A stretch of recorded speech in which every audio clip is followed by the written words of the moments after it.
Аштанга йога е още наречена кралска йога, а може да се срещне и под името раджа йога. Аштанга означава 8 клона, описани от индийския философ Патанджали. 8-те клона на йога помагат на човек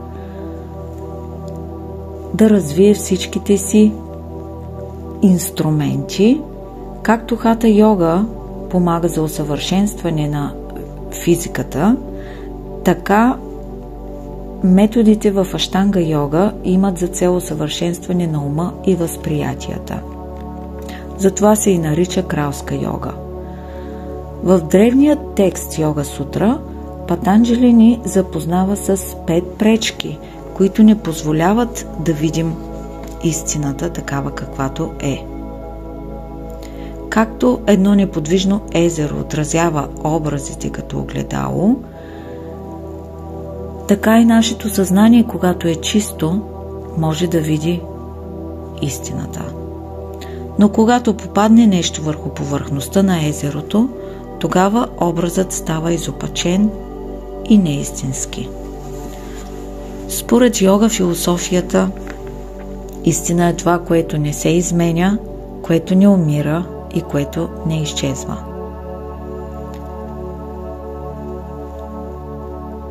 Невежеството е една от тези пречки да видим истината. То представя нечистите неща като чисти, болката като удоволствие, преходните неща като непреходни. Невежеството, освен незнаене, е и знаене на грешни неща и това не позволява да възприемем истинските неща.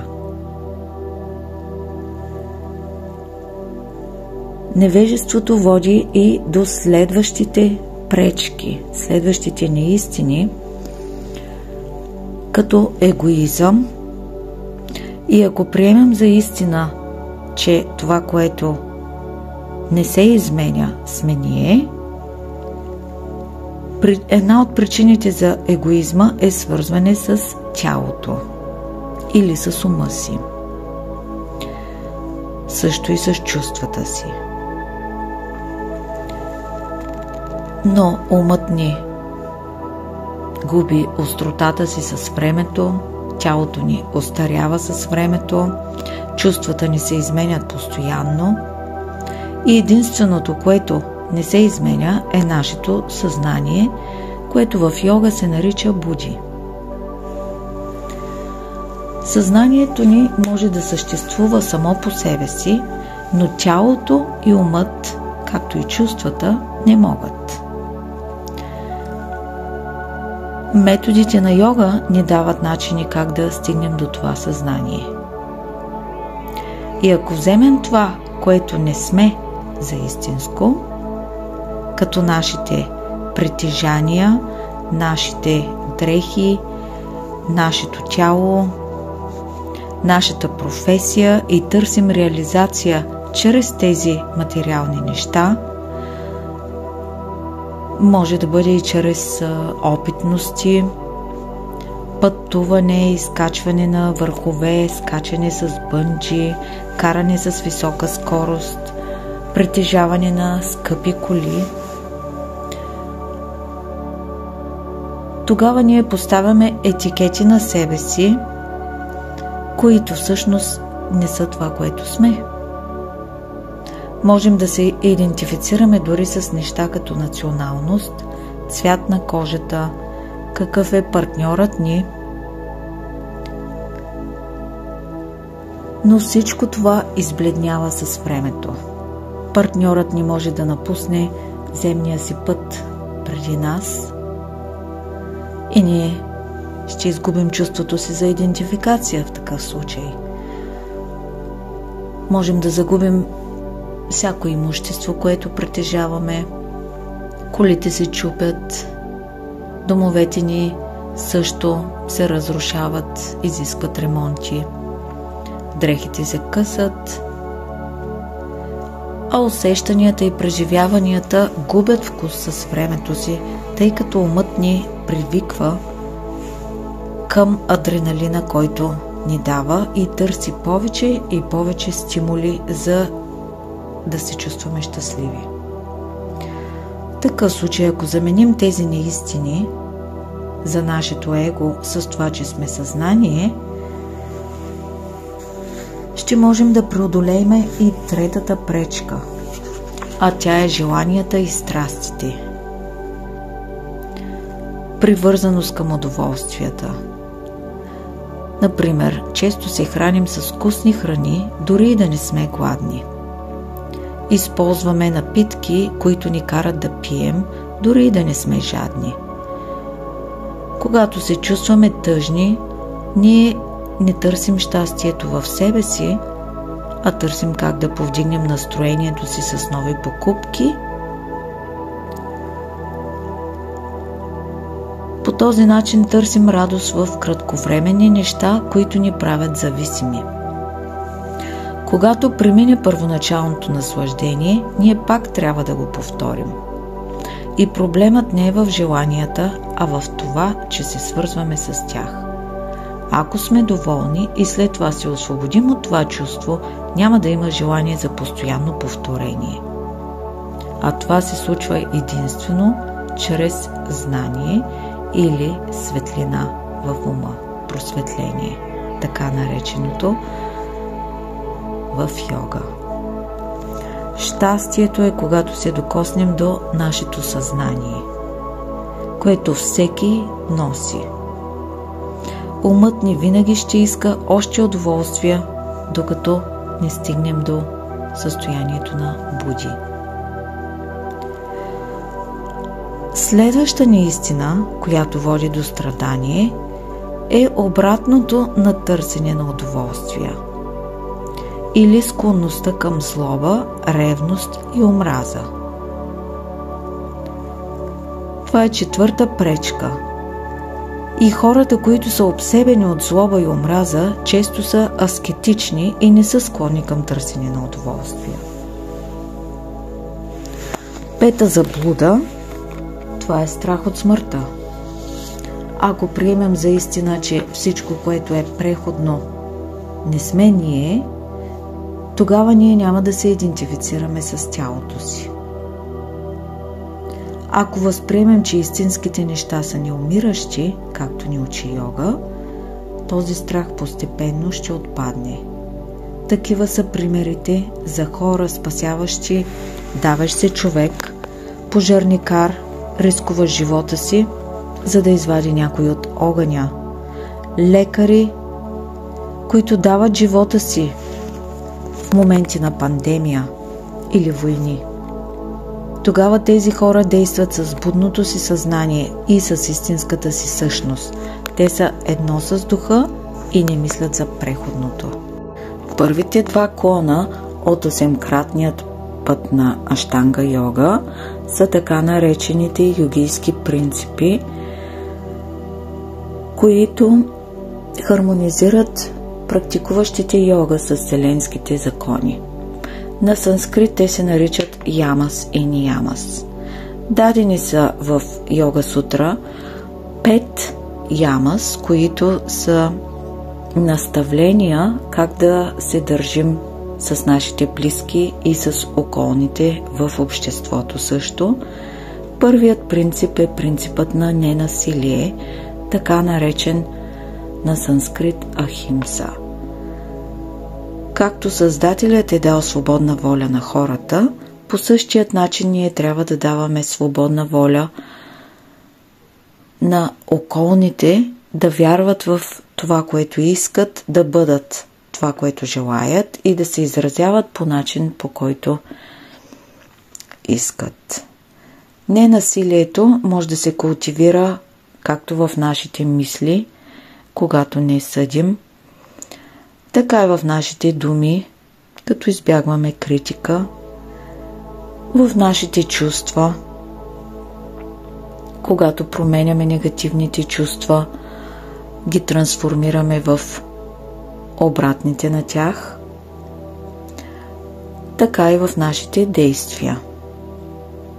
Обикновено това е работа за цял един живот, но знаейки и работейки върху този принцип, ние вече правим едно движение към по-чисто съзнание. Вторият принцип е принципа за истинност, така наречен сатия на санскрит. За да сме истински с хората около нас, първо трябва да не лъжем самите себе си. Когато това, което мислим, е едно и също с това, което говорим, с това, което чувстваме и това, което вършим, вече сме направили една стъпка към това да бъдем единни. Важно е, когато съблюдаваме принципът за истинност, да се придържаме доколкото е възможно да не нараняваме другите при казване на истината. Третият принцип е принципа за некражба, на санскрит се нарича астея. Физическата кражба на неща е не само неморална, но и незаконна. И е ясно, че трябва да се въздържаме от такава. Но има и други видове кражба, като кражба на чуждото време, когато закъсняваме, например интелектуална кражба, когато цитираме източник, без да споменаваме името на автора, или използваме нечие произведение, като го представяме за наше. Четвъртият принцип е правилното насочване на жизнената енергия. На санскрит се нарича брахмачария. Брахма е едно от имената на нашият Създател, но също в йога се използва и за нашето висше аз, за нашият дух. Това, което нашето висше съзнание, това, което сме. Правилното насочване на жизнената енергия към това, което сме, е всъщност нашият инстинкт за нещата, които желаем, които искаме да правим в живота си. И въпреки многото реклами, които ни отклоняват от това, което сме и ни карат да потегляме към различен път, ние трябва да култивираме хармонизиране с нашето съзнание, нашето висше аз. Като насочваме всички наши усилия към осъществяването му, към съединяването с него. Петият принцип е принципът за неалчност, така нареченият апариграха. Когато фокусът ни е изместен от най-нужните неща към това да трупаме повече и повече предмети, титли, тогава ние не сме в хармония с принципа за неалчност. Когато се храним с повече храна, отколкото е нужна за нашето тяло, ние пак не сме в хармония с този принцип. Ако имаме достатъчно необходими неща, достатъчно необходима храна, е добре да споделим част от тези средства с хора, които се нуждаят от тях.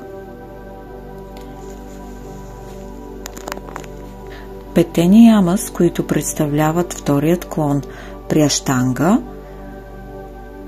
са принципите, които можем да приложим върху себе си. Първият от тях е принципът за чистота, така нареченият на санскрит сауча. Тя се отнася както за външна чистота, тяло, дрехи, нашата обстановка, храната, с която се храним, да бъде възможно най-свежа също и от чист произход, така и за вътрешна чистота. Да съблюдаваме нашите мисли да са чисти, нашите чувства да са чисти. Вторият принцип е принципът на доволство, наречен на санскрит сантоша. Доволството е когато сме в мир със себе си и с това, което имаме. Можем да култивираме този принцип, като развиваме благодарност. Често напоследък се препоръчват дневници, в които да пишем неща, за които сме благодарни в ежедневието си, което насочва мисълта ни и емоциите ни към това да са положителни, вместо да обръщаме внимание на това, от което не сме доволни. Третият принцип е принципът на дисциплина или воля за практика, наречен е на санскрит тапас, и буквално тапас означава огън. Това е ентусиазмът, който ни помага ежедневно да станем от леглото, да си направим практиката, ако се отнася за йога, да извършим задълженията си за деня.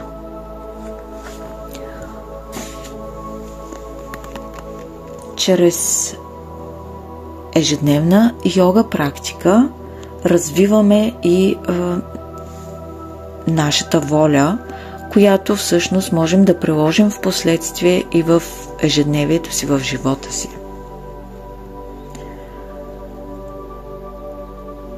Както за да се преодолее някой вирус при заболяване, организмът вдига висока температура, по същият начин, за да излезем от инертността, която ни движи към ленивост, ние трябва да култивираме нашият вътрешен огън или воля. Четвъртият принцип е принципът за самоизучаване, наречен на санскрит свадьяя. Една от препоръките при йога е през цялото време ние да следим нашите мисли, нашите чувства и по този начин да видим как реагираме, да следим себе си, за да бъдем в хармония с вселенските закони. Един от начините да направим това, да бъдем в хармония, е като изучаваме и свещените текстове, което също се препоръчва. Ежедневно да отделяме време за размишляване дори на едно малко изречение от свещените текстове. Петата дисциплина, която да развием върху себе си, е да приемем, че има висша воля, която всъщност ни движи и на която ние трябва да се подчиним. Понякога нашата амбиция ни води към да правим неща, които могат да доведат до разрез с нашето семейство, до конфликти с хората около нас. И това ни се показва чрез различни обстоятелства около нас. И ако ние продължим да настояваме, това означава, че ние не се подчиняваме на висшата воля.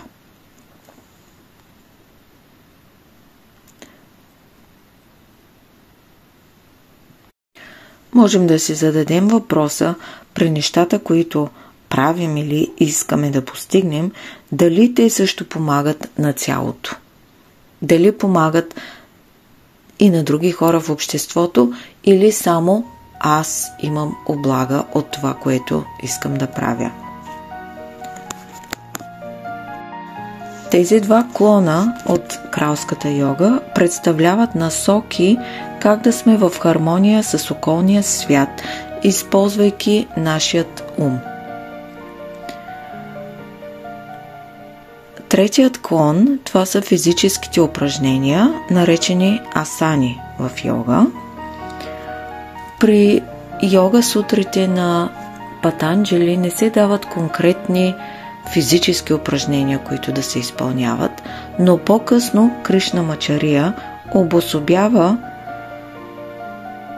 физически упражнения, които са сегашната аштанга йога. Следващият четвърти клон от аштанга са дихателните практики, наречени пранаяма. Смята се, че за да бъде умът спокоен, дишането ни също трябва да е спокойно. Когато дишането ни е плитко, това води и до разсеян ум. Следващият пети клон в аштанга йога се нарича оттегляне от сетивата. На санскрит това звучи като пратяхара. Можем да постигнем това чрез фокусиране върху дишането. Като започнем от 1-2 минутки фокусиране върху дишането. Оттам нататък, ако продължим и увеличим това време, можем да достигнем до концентрация, която е наречена дарана на санскрит, и това е шестият клон на йога. Концентрацията се постига, когато успеем да задържим вниманието си върху едно нещо за по-дълго време. И това няма как да стане, ако ние обръщаме внимание на разсейващи ни гледки, шумове, усещания около нас. Седмият клон на йога се нарича медитация или на санскрит дияна. Медитацията е когато успеем тази концентрация да я задържим за по-дълъг период от време. Последният клон се нарича самади на санскрит и буквално означава единство. Когато ние осъзнаем, че сме едно цяло с всичко около нас. Това е състоянието на самади или себереализация.